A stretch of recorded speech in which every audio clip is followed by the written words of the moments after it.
Joining us now from Ohio is Jay Chabria, one-time senior advisor to Governor John Kasich, who famously has opposed Mr. Trump. You know, Jay, it's an astounding victory, but this was a candidate who insulted, disparaged his rivals, our allies, criticized NATO. You know, he said outrageous things, not just to Billy Bush on the bus, but, you know, has had a problem with the truth, didn't pay federal taxes, admitted that.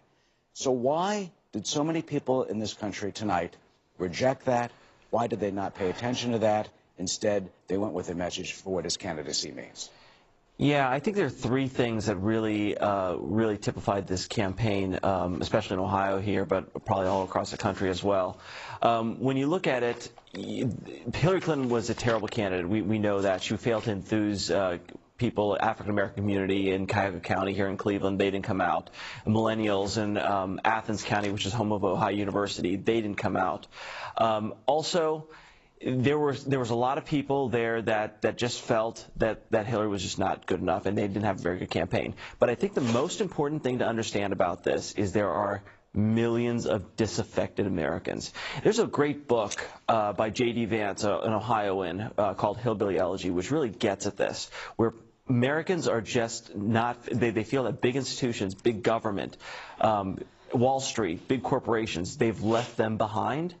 And Donald Trump was able to tap into that. So if there was a silent majority or whatever that was, or pollsters couldn't tap it, that's where that comes from, where they're really disaffected. And you just used two words. Angry. Jay, you just used two words, the silent majority, famous, of course, from President Richard Nixon's tenure, saying that he tapped that. You've got borders, you had NAFTA, you had the economic problems in the Rust Belt that he certainly capitalized on. So why didn't other people see that?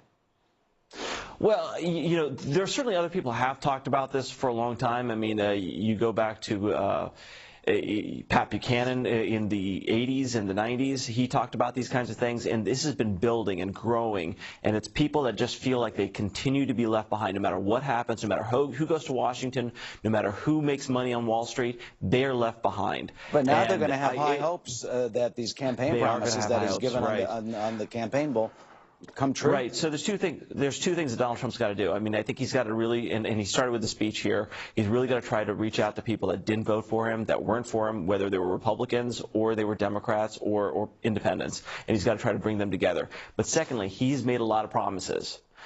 My fear is when some of these things are not realized, what's going to happen to those people? They've been promised things before. They've been promised a lot by Donald Trump now, too. He's got to deliver on a lot of it. And if they don't come true, there could be blowback, you're saying? They could be. They certainly could be. But, you know, this is a time when he is the president-elect. We all have to support the president, and we've got to come together as a country. And finally, what do you say to the people who are fearful tonight?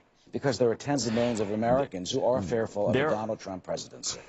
And I know a lot of people myself that are fearful of a Donald Trump presidency. It's really got to be up to him to lead his supporters to say that it's going to be okay. And that's the only thing we can do at this time.